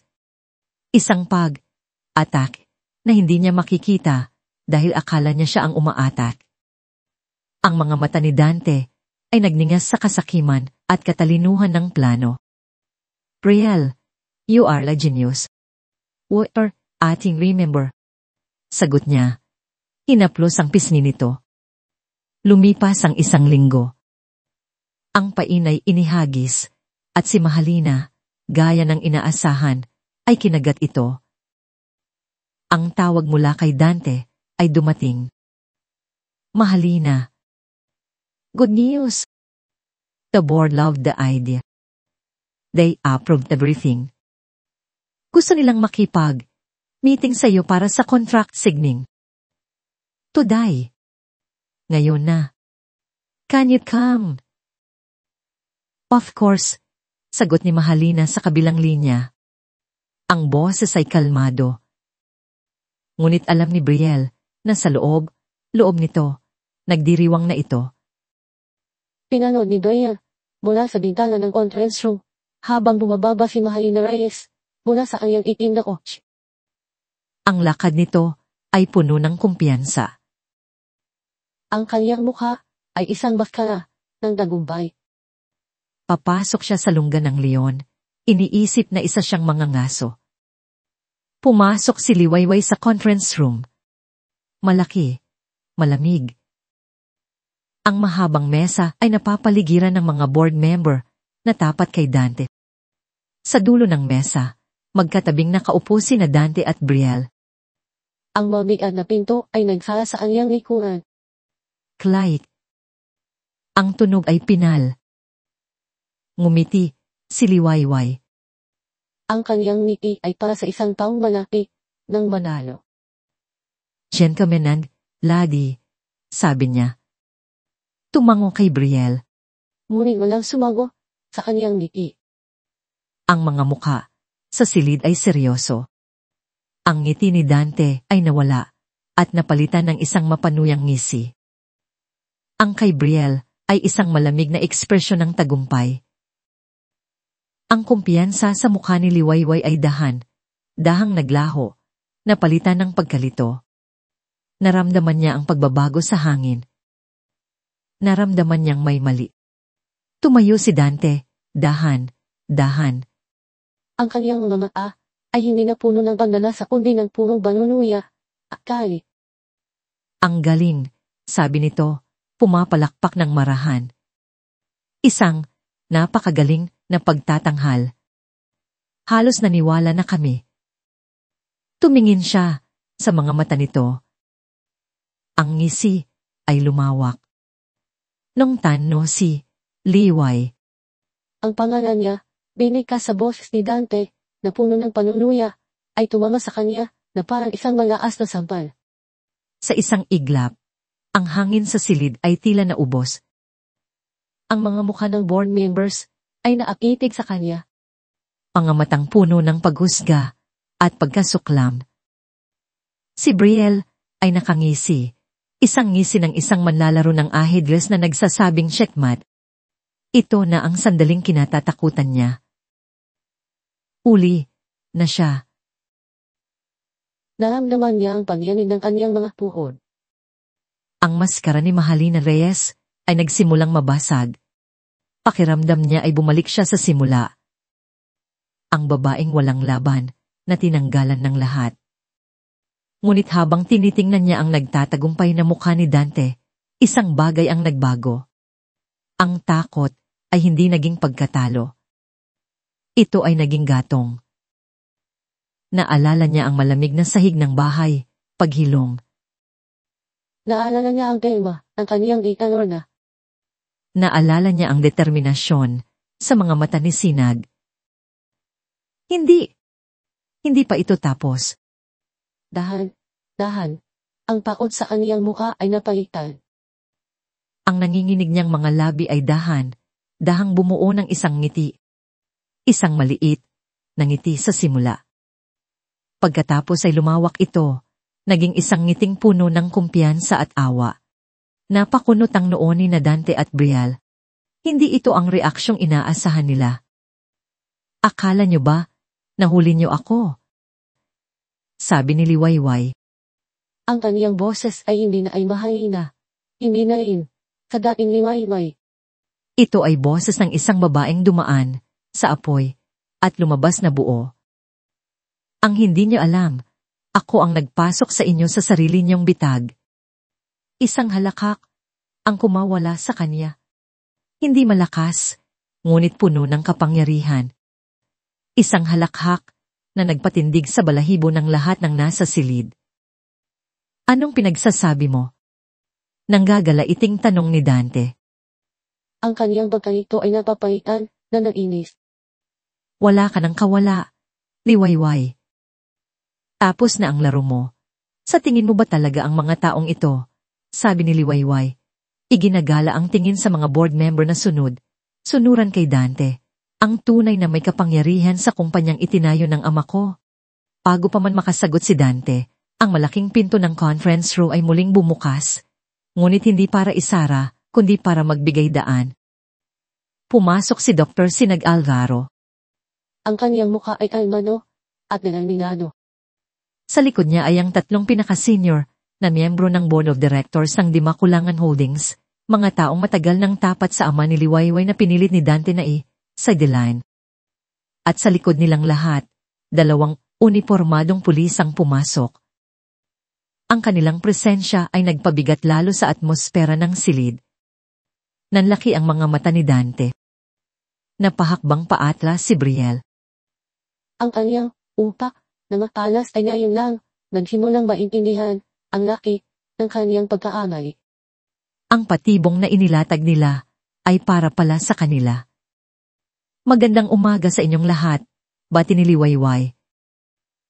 Ang kaniyang boses ay malinaw at matatal. Salamat sa pagdalo sa emergency board meeting na ito. Ngayong kumpleto na tayo, maaari na nating simulan ang tunay na agenda. Pumunta si Sinag sa tabi ng isang malaking screen sa pader at isinaksak ang isang laptop. Isang click lang at ang screen ay umilaw. Dante Escalante, sabi ni Liwayway.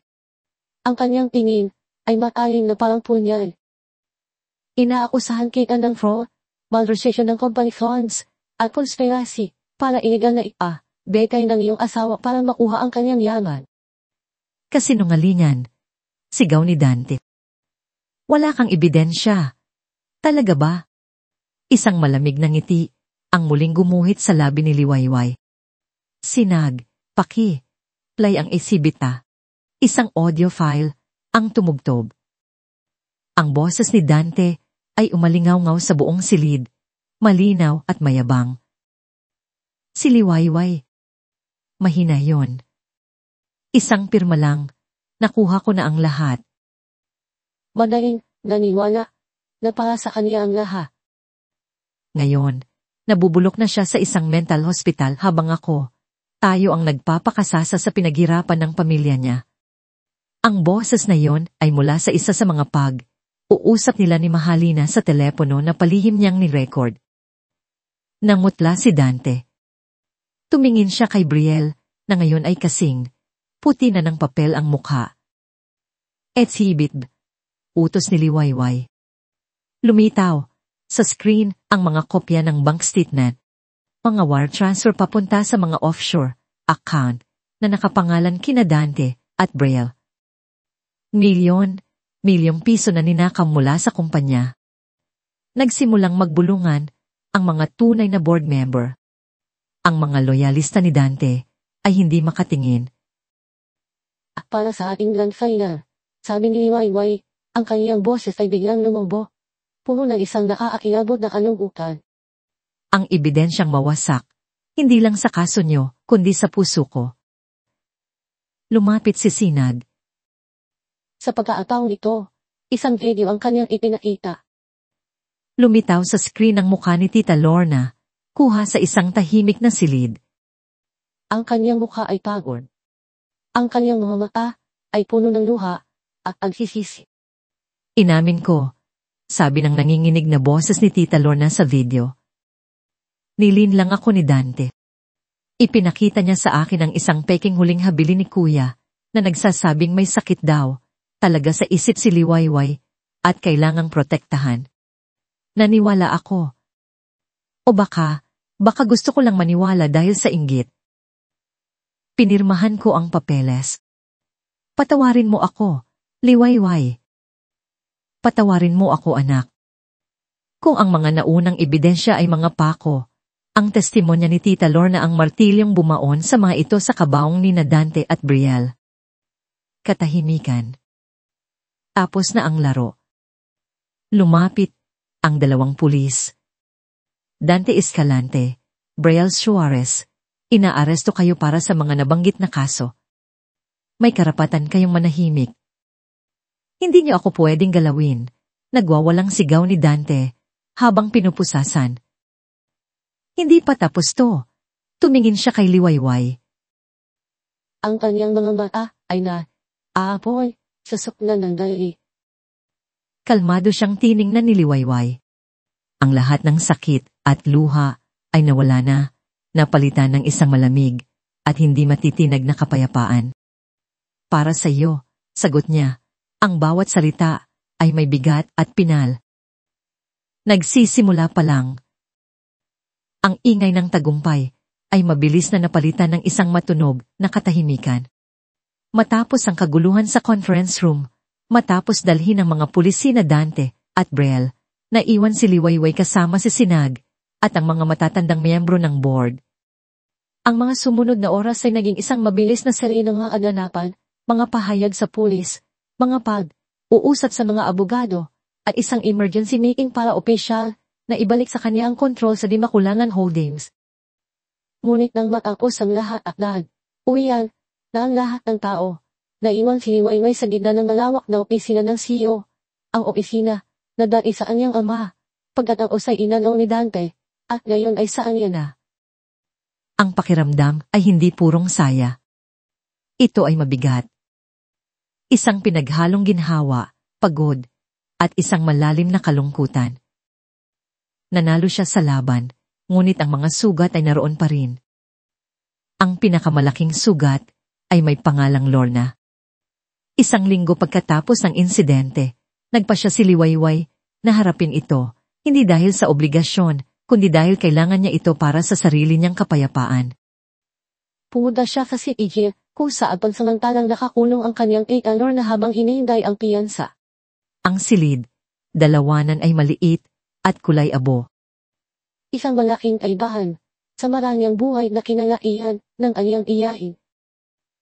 Nang pumasok si Tita Lorna, mukha itong tumanda ng 5 taon. Ang kanyang mga halindami ay napalitan ng kulay kahera na uniform ng biyanggo. Ang kanyang buhok ay walang ayos. Ang kanyang mukha ay walang olorite, na lalong nagbalitaw sa lalim ng kanyang mga mata na puno ng iya at pag-isisi. Hindi ito makatingin ng diretsyo kay Liwayway. Tita, basag ni Liwayway sa katahimikan. Sa pagkarinig ng kanyang boses, bumigay ang kanyang iyain. Napahagulgol ito ng iyak. Liway, anak, patawarin mo ako. Patawarin mo ako. Umupo lang si Liwayway. Hinayaan nitong ilabas ang lahat. Walang gali sa anyang puso. Ang naroon ay isang malaking katanungan. Akit, tita? Yun lang ang gusto kong malaman. Akit? Sa gitna ng kanyang mga hikbi, sinabi ni Tita Lorna ang lahat. Ang tungkol sa inggit na maalala niyang kinikingkin sa kaniyang kapatid, ang ama ni Liwayway, na laging mas magaling, mas matagumpay. Ang pakiramdam na palagi siyang pangalawa lang. Nang mamatay ang kaniyang kuya, inaalala niyang magkaaroon na siya ng mas malaking papel sa kumpanya. Ngunit ipinasa nito ang lahat kay Liwayway. Ginamit ni Dante ang inggit na iyon, ang kaniyang mga kahinaan. Hindi ko pinapawalang sala ang sarili ko, Liway, sabi nito. Ang boses ay basag. Nagkamali ako. Nagpadala ako sa dilim. At habang buhay ko itong pagsisisihan, tinitigan ni Liwayway ang babaeng nasa harap niya. Hindi na ito ang halimaw na nasa isip niya. Isa na lang itong matandang babae na naligaw ng landas na kinain ng sarili niyang mga demonyo. Hindi kita mapapatawad ngayon, tita, mahinang sabi ni Liwayway. At sa bawat salita ay may katotohanan. Siguro balang araw, pero hindi ngayon. Masyadong malalim ang sugat. Tumayo siya. Pero ang pagpapatawad ay iba sa pag-unawa. At ngayon, naiintindihan ko na. Harapin mo ang iyong pagkakamali. Pagbayaran mo ito. At baka sa dulo ng lahat ng ito, pareho tayong makahanap ng kapayapaan. Tumalikod si Liwayway at lumakad palabas. Hindi lumingon. Hindi ito isang masayang pagtatapos, ngunit ito ay isang pagsasara. Isang kabanata na kailangan niyang isara para makapagsimula ng bago. Ang pagsisimula ng bago ay mas mahirap kaysa sa pakikipaglaban. Ang Di Makulangan Holdings ay nasa gulo. Ang iskandalo ay yumanig sa buong komunidad ng negosyo. Ang mga investor ay kinakabahan. Ang mga empleyado ay walang direksyon. Sa kanyang unang opisyal na araw bilang CEO, ipinalawang ni Liwayway ang lahat ng department heads para sa isang puno. Pumasok siya sa conference room, hindi bilang si Mahalina na puno ng misteryo o ang dating Liwayway na mahiyain. Pumasok siya bilang kaniyang sarili. Alam kong marami sa inyo ang naguguluhan at nag-aalala. Simula niya, ang kaniyang boses ay kalmado ngunit may awtoridad. Marami tayong problemang kailangang ayusin. Maraming tiwalang kailangang ibalik. Hindi ko maipapangako na magiging madali ito. Pero ito ang maipapangako ko. Simula ngayon, ang kumpanyang ito ay tatakbo sa pundasyon ng integridad, transparency, at respeto. Iningatan niya ang kaniyang mga paunang plano, isang buong audit ng pananalapi, isang pag-aaral sa kultura ng kumpanya, at isang pangako na pangalagaan ng mga empleyado, isang bagay na minaliwala ni Dante. Sa pagtatapos ng pulong, ang dating balisang mga mukha ay napalitan ng respeto at panibagong pag-asa. Nakita nila, hindi lang ang anak ng kanilang dating amo, kundi isang tunay na lider. Gabing iyon, naiwan siyang isa sa kanyang opisina. Nakatayo siya sa harap ng malaking bintanang salamin, pinagmamasdan ng libong ilaw ng syudad sa ibaba. Ang bawat ilaw ay isang buhay, isang kuwento. Noon, tinitingnan niya ang tanawing ito bilang isang magandang larawan lang. Ngayon, nakikita niya ito bilang isang responsibilidad. Naramdaman niya ang bigat ito sa aniyang mga balita. Ngunit sa unang pagkakataon, hindi siya natakot. Isang katok sa pinto ang pumukaw sa kanya. Pumasok si Sinag, may dalang 2 tasa ng kape. Mukhang kailangan mo to, sabi nito. Iniabot ang 1 tasa sa kanya. Salamat. Ngiti ni Liwayway. Kamusta ang unang araw ng Reyna? Tiro ni Sinag. Nakakapagod, amin ni Liwayway. Pero masaya. Pakiramdam ko ito, talaga, ang dapat kong ginagawa. Nakatayo sila roon ng tahimik, magkatabi, pinagmamasdan ng syudad. Natapos ko na ang ipinangako ko sa iyo, Liway, sabi ni Sinag, pagkaraan ng ilang sandali. Nakamit mo na ang hustisya. Ibinabalik na sa iyo ang nararapat sa iyo. Umarap si Liwayway sa kaniya. Anong ibig mong sabihin? Kyle, na ako ng resignation sa bahay paghilom. Sabi nito, hindi makatingin ng diretsyo sa kanya. Siguro'y, babalik muna ako sa probinsya namin. Magpapahinga, mag-iisip kung ano ang susunod na gagawin. Ang puso ni Liwayway ay biglang nakaramdam ng isang pamilyar na takot. Ang takot na maimang mag-isa.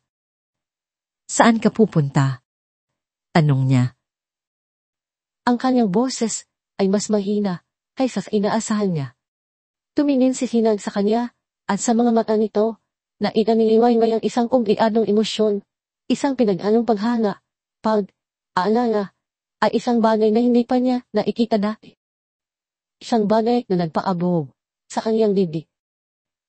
Saan ka pupunta? Ang tanong ay nanatiling nakabitin sa pagitan nila, mas mabigat kaysa sa bigat ng buong Dimakulangan Holdings. Nakikita ni Liwayway ang pag-iwas sa mga mata ni Sinag. Ang bahagyang pag-atras nito na parang naghahanda ng umalis. Isang malamig na ako ang biglang bumabang sa kanyang puso. Mas matindi pa sa takot na naramdaman niya noong gabing tinakas siya mula sa bahay paghilom. Hindi niya hahayaang mangyari ito. Tapos na ang papel ko dito, Liway, sabi ni Sinag sa wakas. Ang boses ay pilit na pinapakalma. Isa lang akong doktor na napadaan sa kwento mo. Ngayon na nasa ayos na ang lahat, kailangan ko nang bumalik sa sarili kong buhay. Paano kung ayokong umalis ka? Pulong ni Liwayway. Ang mga salita ay iyang may sariling isip, kumaawa mula sa kanupunan ng kanyang puso, paano pa man niya ito mapigilan. Napatingin si Sinag sa kanya. Ang pagpataka ay malinaw sa kanyang mukha. Hinawakan ni Liwayway ang braso nito. Pinipigilan itong humakbang papalayo. Sinag, tumingin ka sa akin. Nang magtama ang kanilang mga mata, itinuloy niya. Sa loob ng maraming buwan, ang tanging nagpapatakbo sa akin ay galit, paghihiganti. Iyon ang aking naging sandata, ang aking naging lakas. Pero ikaw ang naging dahilan kung bakit hindi ako tuluyang nilamon ng dilin. Ang kanyang mga daliri ay umigpit sa pagkakahawa. Sa gitna ng pinakamadilim na gabi ng buhay ko, dumating ka. Ikaw ang naging sinag ng pag-asa ko. Hindi ko alam kung ano ang gagawin ko kung wala ka. At ngayon na nakikita ko na ulit ang liwanag, ayokong harapin ito ng mag-isa. Bawat salita ni Liwayway ay parang alon na humahangpas sa pader na itinayo ni Sinag sa paligid ng kanyang puso. Tumating siya sa buhay nito na may iisang misyon, ang itama ang isang pagkakamali ng nakaraan at bigyan ng hustisya ang isang biktima. Iyon lang dapat. Ngunit habang pinanonood niya itong bumangon mula sabo, habang nakikita niya ang kanyang tapang, talino, at ang kabutihan hindi kailanman nawala sa kanyang puso sa kabila ng lahat, hindi niya namalayang nahuulog na pala siya. Minahal niya ang babaeng tinulungan niya. Ngunit sino ba siya para sa isang tulad ni Liwayway Dimakulangan? Isa lamang siyang ordinaryong doktor. Isa siyang paalala ng pinakamasakit na kabanata ng buhay nito. Liway, sabi niya. Ang kanyang boses ay mas karagal kaysa inaasahan niya. Hindi mo kailangan ng tulong ko. Napakatatag mong babae. Kaya mong pamunuan ang isang kumpanya. Kaya mong harapin ang buong mundo. Hindi mo ako kailangan. Mali ka, mabilis na sagot ni Liwayway. Ang kanyang mga mata ay nagsisimula ng mamasa. Ang pagiging matatag ay hindi nangangahulugang hindi ka na pwedeng mangailangan ng kasama. Sinag. Hindi kita kailangan para sa kumpanya o para sa pera. Kailangan kita dahil sa iyo. Dahil kapag kasama kita, pakiramdam ko buo ako. Iyon na ang huling ata sa kanyang depensa. Ang lahat ng kanyang alinangan ay gumuho. Natatakot ako, Liway, amin niya sa wakas, Ang kanyang boses ay halos isang bulo. Natatakot ako na baka isa lang akong anino ng iyong masakit na nakaraan. Nasa tuwing titingnan mo ako, maalala mo lang ang lahat ng pinagdaanan mo. Bumigay si Liwayway sa gitna ng kanyang mga luha. Dahan niyang inangat ang kanyang kamay at inakros ang pisngi ni Sheena. Kapag tinitingnan kita, sabi niya, hindi ko nakikita ang bahay paghilong. Hindi ko nakikita ang pagtataksil. Ang nakikita ko ay ang laki, ang lalaking umupo sa tabi ng isang matanda at nakipagkwentuhan tungkol sa mga bulaklak. Ang nakikita ko ay ang doktor na naniwala sa akin noong walang naniniwala. Ang nakikita ko ay ang simula ng aking bagong umaga. Hindi na napigilan ni Sinag ang sarili. Hinawaan niya ang kamay ni Liwayway na nasa kaniyang pisngi at marahan itong pinisil. Ang lahat ng takot at pag-aalinlangan sa kaniyang puso ay nagpunaw na parang yelo sa ilalim ng init ng araw. Mahal kita, Liwayway, bulong niya. Ang mga salitang matagal na niyang itinatago ay malaya nang lumabas. Mahal din kita, Sinag, sagot ni Liwayway. Ang mga luha sa kaniyang mata ay hindi na dahil sa sakit, kundi sa punong kaligayahan. Sa gitna ng malawak na opisina, sahan ng libong ilaw ng syudad, tang iniapit ni Sinag ang kaniyang mukha ay Liwayway. Ang kanilang unang halik ay hindi tulad ng mga halik sa pelikula na puno ng marahas na pagnanasa.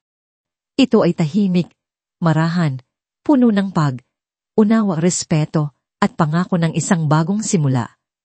Isang halik na naghilom sa mga huling sugat ng kanilang mga nakaraan. Makalipas ang isang buwan, ang araw ay ginintuan, habang dahan itong sumisikat sa abot, tanaw ng Baryo Silangan. Ang hangin ay sariwa, at ang tanging maririnig ay ang mahinang hampas ng mga alon sa dalampasigan. Magkahawak, kamay na naglalakad sina Liwayway at Sinag sa buhanginan. Dito, sa lugar na ito kung saan nagsimula ang kaniyang pagbangon, dito rin niya piniling simulan ng kanilang uwento. Walang maranyang damit, walang mga kamera, walang mga board meeting. Anging sila lang dalawa. Sigurado ka bang iiwan mo ang lahat ng to? Tanong ni Sinag, tinutukoy ang buhay ni Liwayway sa syudad. Ngumiti si Liwayway. Hindi ko iniwan. Ipinagkatiwala ko lang. May mga tapat na tayong mga tao sa board, at mayroon namang internet at telepono. Pwede pa rin akong mamuno kahit mula dito. Tumingin siya sa paligid. Pero ang kapayapaan dito, kasama ka. Hindi ko to ipagpapalit sa kahit ano. Uminto sila sa paglalakad at humarap sa sumisikat na araw. Ang liwanag nito ay nagpinta ng kulay kahel at rosas sa kalangitan. Nakahanap na ako ng puwesto para sa maliit na klinik na gusto kong itayo sa bayan. Masayang kwento ni Sinag. At nakahanap na rin ako ng puwesto para sa isang maliit na foundation na tutulong sa mga kababaihang biktima ng aabuso. Sagot naman ni Liwayway. Tumingin sila sa isa. Ang kanilang mga mata ay puno ng pagmamahal at mga pangarap para sa hinaharap. Hinawakan ni Sinag ang magkabilang pisngi ni Liwayway. Handa ka na ba para sa bagong kabanata, mahal ko? Tanong niya. Tumango si Liwayway. Ang kanyang damdamin ay kasing liwanag ng araw na anilang may nagmangasta. At sa wakas, bulong niya sa sarili, habang nakatitig sa walang katapusang karagatan, pagkatapos ng mahabang gabi, nasilayan ko rin ang aking Liwayway. At dito po nagtatapos ang kwento ni na Liwayway at Sinag sa pagsikat ng isang bagong umaga na puno ng pag-asa at pag-ibig. Mga minamahal naming kaibigan at taga-subaybay, mula sa kaibuturan ng aking puso, nais kong magpasalamat. Maraming salamat po sa inyong tapat na pagsama sa amin sa bawat kabanata ng paglalakbay na ito. Naramdaman ninyo ang bawat pighati, bawat takot, at bawat munting tagumpay ni Liwayway na parabang kayo mismo ang naroroon. Habang isinusungat ko ang kwento ito. Hindi na ikaaya na may mga pagkakataong nadadala ako ng bigat ng kanyang mga pinagdaanan. Ito ay isang paalala sa akin na ang buhay ay puno ng mga hindi inaasahang pagsubok at kung minsan, ang pinakamalalim na sugat ay nagmumula sa mga taong inaasahan nating magiging ating kanlungan. Ngunit sa pagsilang ng bawat bagong kabanata, kasama ninyo akong nasaksihan ng unting pagbangon, ang paghihilom ng mga sugat, at ang paghahanap ng lakas mula sa sariling kalooban. Sana po sa pagtatapos ng ating kuwento ay may isang aral na manatili sa inyong mga puso. Ang aral na ang pagpapatawad ay isang legalong ibinibigay natin, hindi lang sa iba, kundi para na rin sa ating sariling kapayapaan. At ang pag-ibig sa kanyang pinaaday siya na anyo ay hindi isang kadena na gumagapos, kundi isang sinag ng maabay sa ating paungi sa ating mga sarili. Nais ko pong marinig ang inyong mga saloobin. Anong bahagi ng kuwento ang pinakatumatak sa inyo? Anong damdamin ang nanaig sa inyong puso?